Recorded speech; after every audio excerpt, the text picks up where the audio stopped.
Malay Land up in Boston, Massachusetts. We are at the incredible Grand Lodge of Massachusetts. I'm here with a good friend and brother, our executive officer here, Brian Noble, up in Massachusetts, and of course he's got his good brother here. We've got some other. I'm going to let them introduce themselves here in a minute, but go ahead. Peter Parsons. Benjamin Ciccone, International Mass Counselor. Jamie Jordan, International Congress Secretary. And I did that intentionally because you're going to notice, if you can pan down here, you have to see what step they're on here. They're making fun of me, but that's okay. It's all right. Brian, if you would tell us where we're at today. This is unbelievable. This is one of the three main lodge rooms in the Grand Lodge of Massachusetts. This is known as the Corinthian Lodge Room.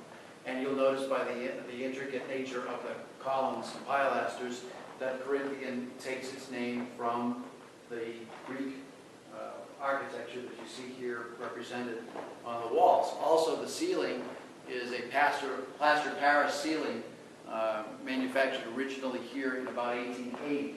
The ceiling was originally lit with direct current, and just recently, through an expense of about $90,000, Grand Lodge relit using AC power. So this lodge room is now among the brightest lodge rooms in Grand Lodge. Are there any, can you tell us, are there any famous Freemasons we might know that could have been a member of this lodge? Just a few. On the walls, you see, of course, Most Worshipful George Washington in the far corner. On the other side of the room, and if we can get the camera to pan over, we'll get Benjamin Franklin, born originally, of course, in Massachusetts, and in fact in Boston. Also on the walls, you see famous patriots of the Revolution, Joseph Warren and Henry Price. Also Joseph Warren's brother, who's sitting on the wall over there as well, also a doctor. These are our famous Revolutionary War brethren.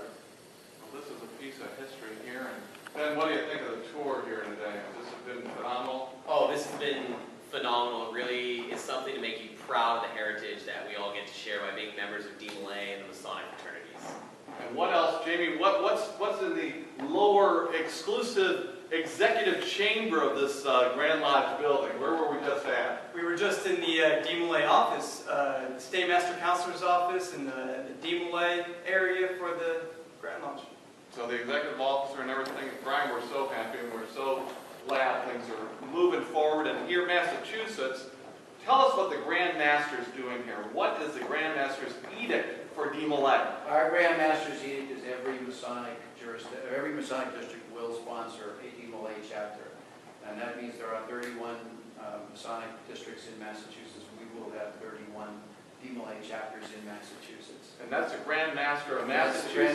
the Grand Master of Massachusetts, and of course, the preeminent Grand Master in North America. So we're assuming that all other Grand Masters shall follow the good example that's set by my Grand Master. And where did Missouri come from?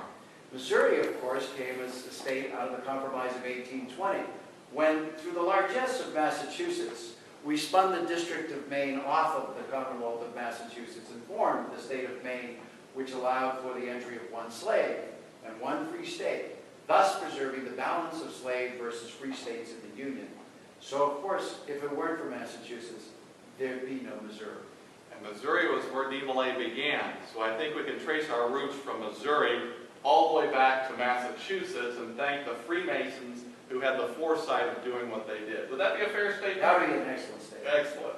Brian, thank you so much. My brother, thank you for all your hospitality here today. Ben, keep up the good work. Jamie, we're going to sign off here. We'll see you in D. Malay Land. We'll be somewhere next time.